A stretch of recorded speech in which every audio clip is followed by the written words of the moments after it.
Radhe Radhe everyone, welcome back to my channel.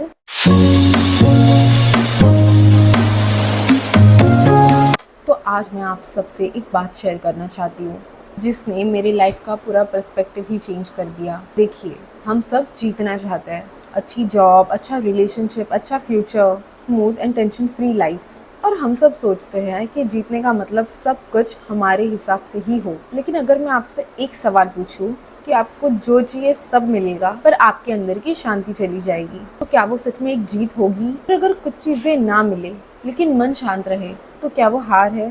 धीरे धीरे मुझे ये समझ आ रहा है कि भगवान के टीम में जाना मतलब दुनिया को हराना नहीं है, अपने खुद के अंदर को जीतना है। तो रियली सक्सेस का डेफिनेशन क्या है? देखिए, we live in two worlds. Point number one, एक जो मटेरियलिज्म वर्ल्ड है जिसमें आपकी जॉब, आपका प्रोफेशन, इसमें सोसाइटी आती है, और एक है सोल लेवल जिसमें आप प्यार, अपने फ्रेंड्स, अपनी फैमिली और अपनी पर्सनल चीज़ों पे ध्यान देते हैं। देखिए, एक चीज़ समझनी पड़ेगी कि दोनों वर्ल्ड्स की अपनी अपनी सक्सेस की डेफिनेशन है। दुनिया कहती है जिसके पास सबसे ज़्यादा पैसा है वो सक्सेसफुल, जिसका अच्छा नेटवर्थ है वो सक्सेसफुल है, जो कभी फेल नहीं हुआ है। और पर्सनल या सोल लेवल वर्ल्ड पे आपके रिश्ते आपके साथ अच्छे हैं, आपको एक अच्छा लाइफ पार्टनर मिला है, आपके पास एक अच्छा दोस्त है और आपका इनर पीस आपके पास है। अब देखिए, जो आउटर वर्ल्ड सक्सेस है वो आपको काम या हार्डवर्क के थ्रू मिलेगी। Same on the other side, आपकी फैमिली, आपके फ्रेंड्स या आपका पार्टनर आपको कैसे अफेक्ट करता है,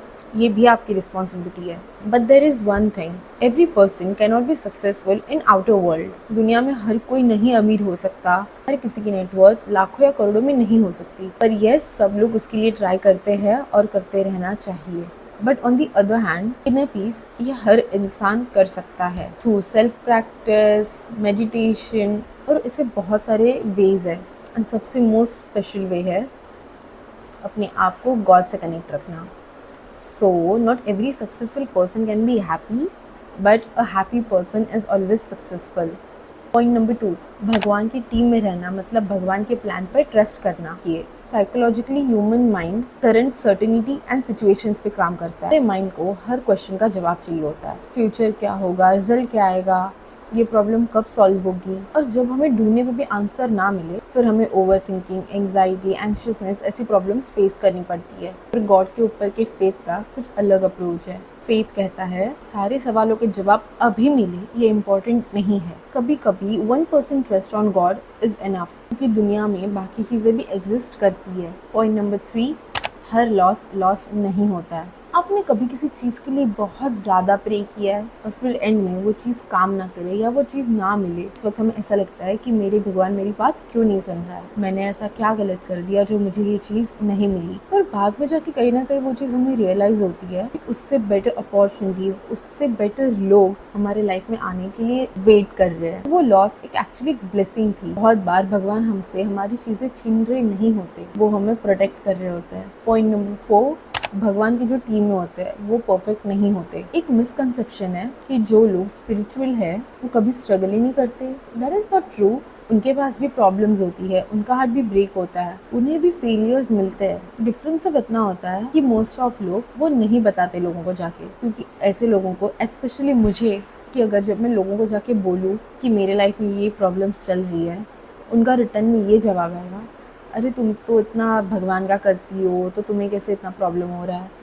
एंड आई नेवर वांट कि मेरे भगवान पे कोई भी सवाल उठाए। राधा रमन का भक्त होके कोई भला दुखी हो सकता है? This is something which I personally believe. And most of the time ऐसे लोगों के पास एक फेथ का बहुत अच्छा फाउंडेशन होता है। जब वो स्पिरिचुअल जर्नी में आगे बढ़ रहे थे तब गॉड ने उन्हें किसी ऐसे बड़े चीज से उन्हें बचाया होता है। जब छोटे छोटे फेलियर्स मिले तो वो उन्हें बस ऐसे इग्नोर करके निकल जाते हैं, क्योंकि उन्हें तो पता है बाद में सब ठीक ही होना है। तो वो टेंशन फ्री होके भगवान के भरोसे बातों को छोड़ के अपनी पॉजिटिविटी और हैप्पीनेस को साथ लेकर अपनी लाइफ जीते हैं। Point number 5 and most important, क्या दुनिया में सक्सेसफुल होना इतना इम्पॉर्टेंट है जितना कि स्पिरिचुअल वे में सक्सेस होना? आपकी सबसे बड़ी जीत कोई प्रमोशन पाना होगा या कोई लॉटरी जीत गए? कुछ लोगों के लिए हो भी सकता है। एंड मुझे पता है कुछ लोग बोलेंगे कि money can buy happiness. Yes, true, money can buy happiness but money can not buy peace. Peace का रियल कीमत वही इंसान समझ पाएगा जिसे हर चीज़ की बेचैनी होती है। यार, मेरा पैसा, मेरा प्यार, मेरी दोस्ती, मेरे परिवार और ट्रस्ट में जब तक आप मर नहीं जाते तब तक ये चीज़ें ख़त्म नहीं होने वाली। तो सबसे बड़ी जीत क्या है? जब लाइफ हमें टेस्ट कर रही हो या माया देवी की अपने ऊपर कुछ ज़्यादा ही कृपा हो, तब हमारे भगवान के ऊपर कितना विश्वास है। क्या हम टेंशन लेके माया देवी को जीतने दें? अरे ऐसे कैसे, हम भी राधा रमनिया हैं। मुझे कोई टेंशन दे के दिखाए तो मैं मानूँ।